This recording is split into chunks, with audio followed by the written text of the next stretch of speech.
Edificio La Esmeralda, una edificación de género civil correspondiente a una tipología habitacional comercial o bien mixta. El uso actual del edificio es el de comercio en planta baja, utilizado por una tienda de discos y museo en los siguientes niveles. Su construcción fue realizada entre 1890 y 1892. Su construcción estuvo a cargo de los arquitectos Eleuterio Méndez y Francisco Serrano. Eleuterio Méndez, catedrático y director de la Escuela Nacional de Ingenieros, encargado de construir puentes, canales y obras en los puertos.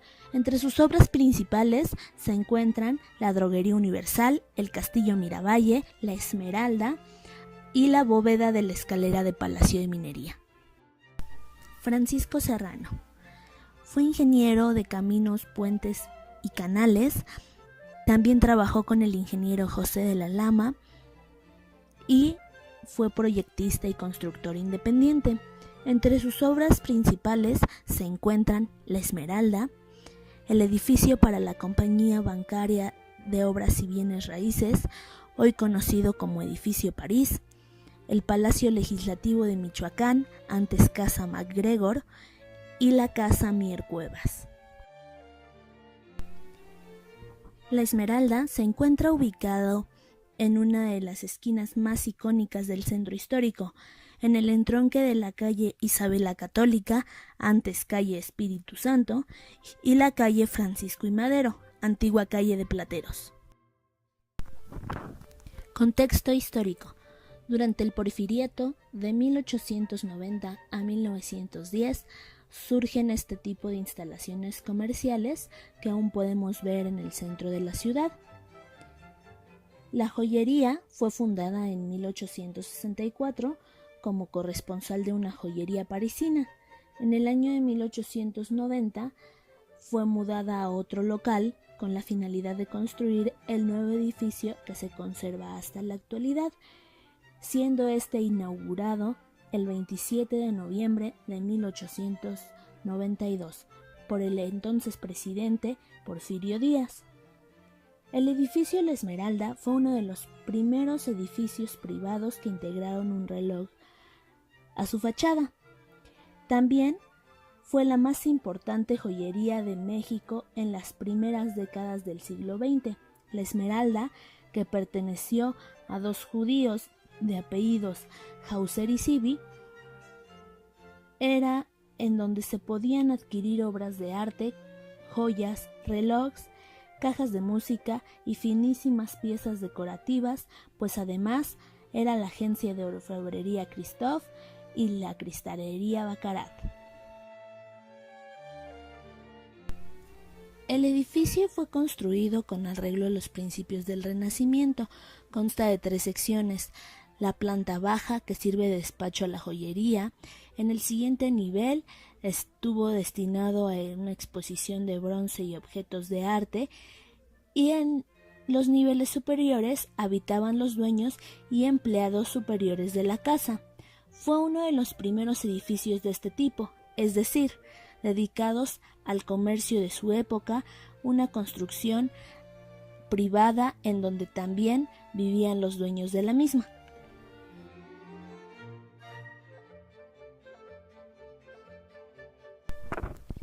Podemos encontrar ritmo y proporción en las ventanas.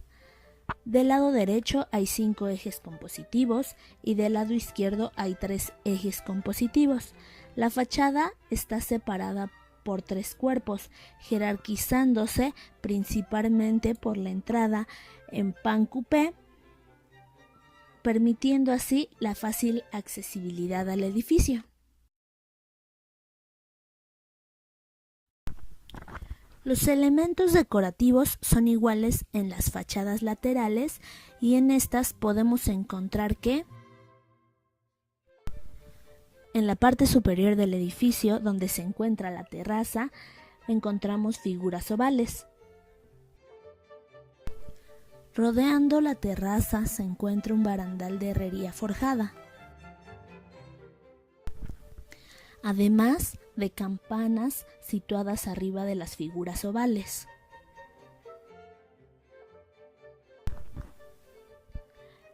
En el primer cuerpo del edificio se encuentran columnas de tipo dóricas estriadas. En medio de las columnas podemos encontrar arcos escarzanos, cada uno de ellos con su diadema.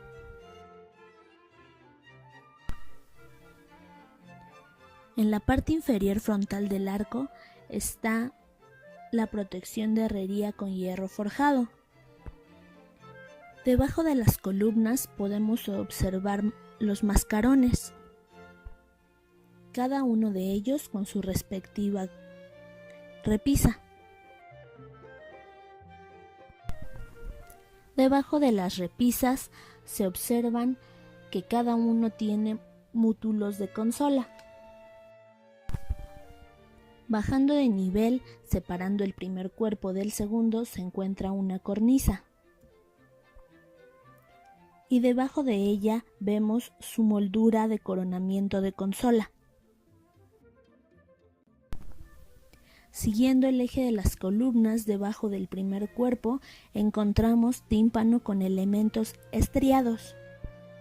Y en ellos observamos una guirnalda en cada uno. A su vez, podemos encontrar columnas compuestas con triglifos que se encuentran adosadas a la fachada. El ábaco de la columna está ornamentado con una moldura con óvulos y dardos, además de dentículos. En el capitel se encuentran dos volutas y en medio un antemio. También se encuentran medallones en cada una de ellas con las iniciales de la joyería Hauser y Siby. Entre las columnas se encuentran arcos de medio punto. Y separando el segundo y el tercer cuerpo encontramos una moldura de arabesco. En la fachada resalta el almohadillado y el esgrafiado en columnas, que ya no es tan perceptible por el paso del tiempo. En las columnas podemos encontrar dados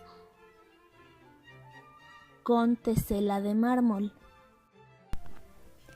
En el acceso principal se observa una puerta de herrería con hierro forjado, con un marco de tabernáculo de mármol con molduras de diente de perro y las diferentes vitrinas que se encuentran debajo de los arcos de medio punto. Jerarquizando la entrada principal se encuentra el corte en pan coupé y en la parte superior podemos encontrar un elemento muy importante, que es el reloj, ya que este fue uno de los primeros en la Ciudad de México. Justo debajo se encuentra otro arco escarzano con los mismos elementos dichos anteriormente. Y debajo de la moldura que separa los dos cuerpos se encuentra un arco de medio punto, dando hacia un balcón que tiene herrería de hierro forjado. Debajo del balcón encontramos una moldura de coronamiento arabesco. La corriente estilística predominante en este edificio es el estilo ecléctico, el cual combina elementos neoclásicos con algunos toques del barroco francés y se dice que tuvo una escalera interior que era el mejor ejemplo del Art Nouveau que hubo en México. El Art Nouveau se ve representado en los diferentes ornamentos mitológicos y referentes a la naturaleza, como son molduras con flor de loto en el tímpano, así como molduras de coronamiento con una figura mitológica en el tímpano.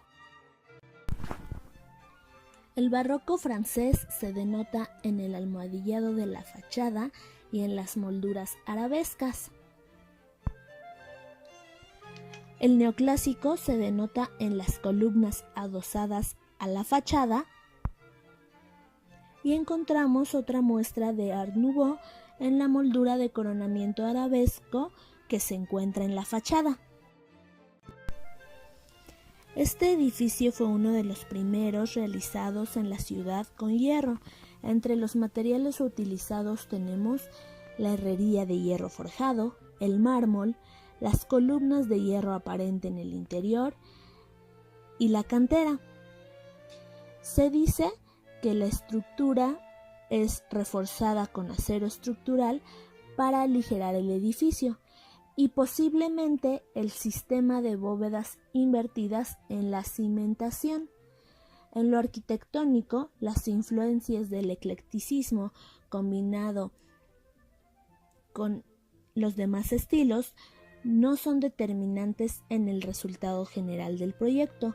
Los constructores procuraron basar el volumen y la ornamentación en un cuidadoso y fino trabajo de cantería notable, con la variedad de mármoles otorgada en el edificio, la presencia que su uso requería.